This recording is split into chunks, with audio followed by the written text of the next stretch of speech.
Sign it in both places. Yes, ma'am. By signing that, you're waiving your right to appeal. What you're about to watch is a real Texas courtroom, and this case involves something that is going to make your stomach drop. A stolen car, drugs being used inside that vehicle, and a 3-year-old child sitting in the back seat through all of it. Now this mother is standing in front of a judge who has seen every excuse in the book and is not interested in hearing a single one today. She is about to find out that "I did not know" is not a legal defense. It is not a parenting defense either. And this judge is going to make sure she understands exactly what was at stake the moment she got into that car. Stay with me because this one gets intense. The only items that can be appealed are written pretrial motions that have been filed, heard, and ruled upon by the court. Did you understand? Yes, ma'am. Counsel, are there any such motions? No, ma'am. Outside the agreement, the state is requesting that your deferred adjudication be for a term of 3 years. There be a TAP evaluation, 100 hours of community service restitution, no contact with Xiomara Perales. Xiomara Perales, life skills course, parenting classes, and prohibited possession of firearms. Did you understand those are recommendations from the state? Yes, and ma'am. the court does not have to follow those recommendations. Yes, ma'am. Then to the offenses charged, how do you plead? No contest. State any evidence? For state one and attachments. Thank you. State you may be excused. Did you review the waiver and stipulations with your attorney? Did you understand it and sign it in all the appropriate places? Yes, ma'am. Again, did you understand you have a right to jury trial, a right for you or your attorney to cross-examine and confront any witnesses the state would call in the right to remain silent? Yes, ma'am. Did you understand that today the state will be presenting evidence in the form of witnesses' statements and police reports, but most importantly, there'll be no live testimony? Did you understand? Yes, ma'am. The court will find that defendant has knowingly and voluntarily waived and consented to stipulation of testimony and stipulations. Court will accept into evidence states exhibits 1 and attachments and review the same. After reviewing states exhibits 1 and attachments, the court will find there is sufficient evidence to find you guilty. The court will defer finding of guilt as you've applied for deferred adjudication. Are you proceeding with sentencing? Yes, ma'am. Anything you wish to say on behalf of your client? Just a couple things, obviously, that the court follow the agreement. I don't believe Ms. Lumpkins has any history prior to this. She does have a minor dependent, Judge. I know that there's a fine, and I should have mentioned this earlier. She's not employed. She does care for the 3-year-old dependent. You could perhaps help her with her fine. And she took a parenting class already while in custody. Just wanted to make you aware of that. All right.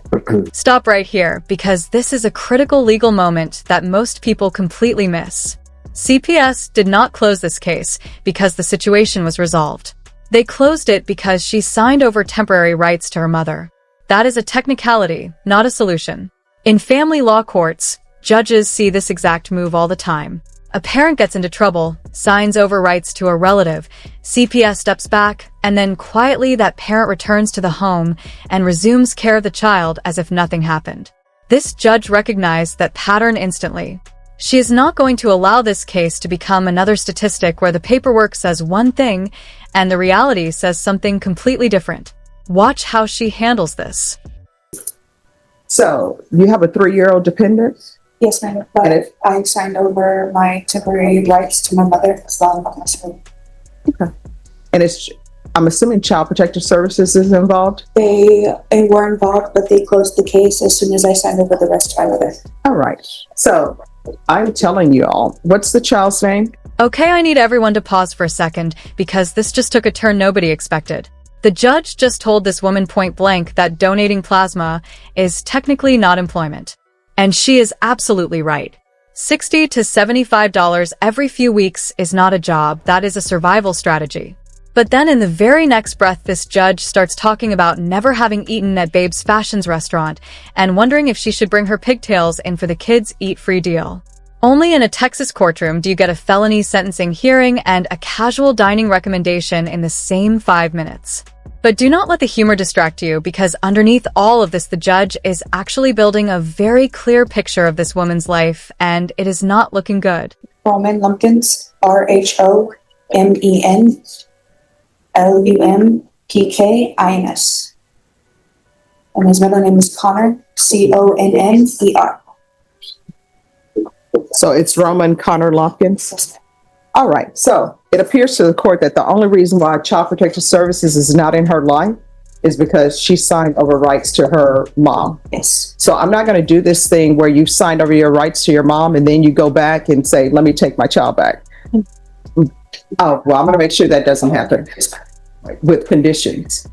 So when's the last time you had employment?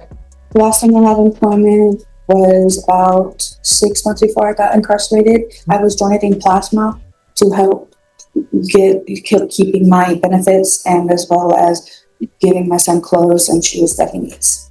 All right, what benefits? EBT and Medicaid for him. All right, so then you didn't have employment. What was your employment? I let them know that I was just donating plasma and I would get $60 to $75. Okay, that's technically that's not employment. So when's the last time 6 months before I got incarcerated. doing what? I was working at Babes Old Fashions restaurant. Okay. I always see that restaurant. I've never gone in and tried it because usually I'm passing by. Now pay close attention here because the judge just issued two separate conditions that most people would completely miss if they were not listening carefully. First, no unsupervised contact with minors. That means she cannot be alone with any child at any time, not even for 5 minutes, not even in a familiar setting. Second, no residing in a household with minors. That means she cannot even live under the same roof as a child. These are not the same condition. They are two completely different legal restrictions that cover two completely different situations. So here is what that means in real life. She cannot go back to her mother's house if her 3-year-old son Roman is living there. She cannot babysit. She cannot do school pickup. She cannot be the emergency contact. The court has essentially removed her from her child's daily life entirely until she earns that trust back. And the GED requirement the judge added, that is not a punishment. That is the judge handing her a ladder and telling her to start climbing. Kids eat free. Yes, they do. Oh, so you've been. Okay. Yes. Well, let me bring out my pigtails. Going school. I only went to 10th grade. All right, why? I was never really involved with school. I was always just running around being a little hoodlum. Instead of doing education, I was just running them off. So what are your plans? Because you have a child. My plan is to get a GED and show him that his mom can turn around her mistakes and better herself. All right, so you're going to have to reside somewhere other than your mom's. I don't have anyone else. Well, here's the thing. I'm not, at this point in time, I can't trust you with your child at this point in time. I mean, it's a no-go for the court. This is what the court is going to do. There's $1,000 fine. That will be probated. Court will sentence you to 4 years deferred adjudication. There's to be 100 hours of community service restitution. Ms. Abrams, the parenting classes at the jail is not going to count towards her parenting classes. Once parenting classes are completed, 50 hours will be deemed satisfied. The other 50 hours will be deemed satisfied if she obtains her GED. If for some reason you're unable to obtain your GED, then you're going to have to do those 50 hours. There's to be regular reporting by Zoom or in person. There's to be regular random UAs. There's to be no unsupervised contact with minors. There's to be no residing in household with minors. There's to be no contact with Xiomara Perales.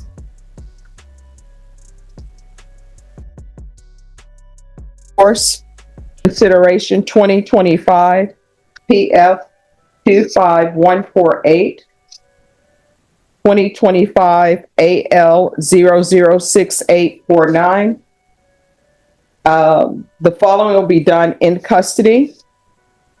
There should be a referral to felony drug court and a TAP evaluation. If not accepted in felony drug court, then follow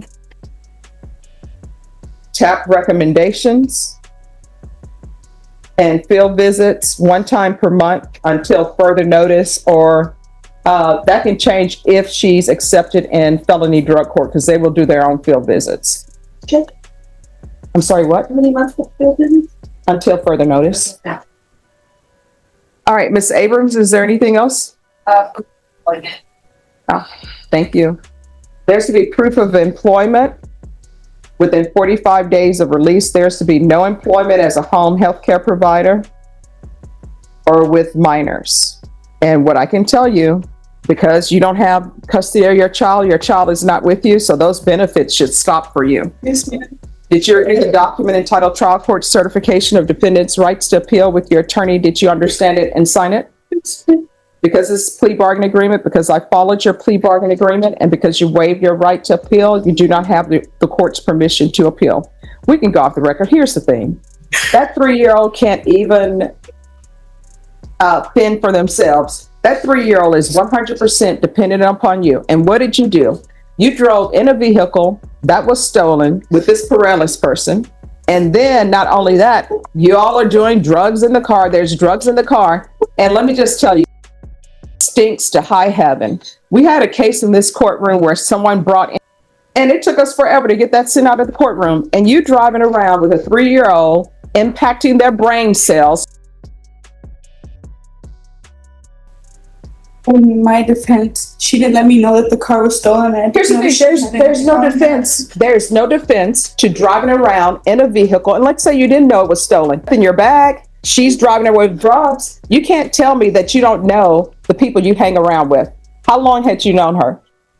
On and off for 8 years. All right, so you've known her for 8 years. So number one, you know what type of person she is. You've known her for 8 years. And if you were to tell me it was a complete stranger, then I would be asking you, why are you getting in a vehicle with a complete stranger when you have a 3-year-old? If you want to put your life at risk, then go for it. But you're putting that child's life at risk by doing that. And signing over your rights to your mom, I already know that's the easy way out. And what ends up happening, people are in CPS court, and you know what they do? They sign their rights over to a relative. CPS gets out of their life, and then guess what they do? They go back to that relative, and then they have that child again. Not in this court. Good luck to you.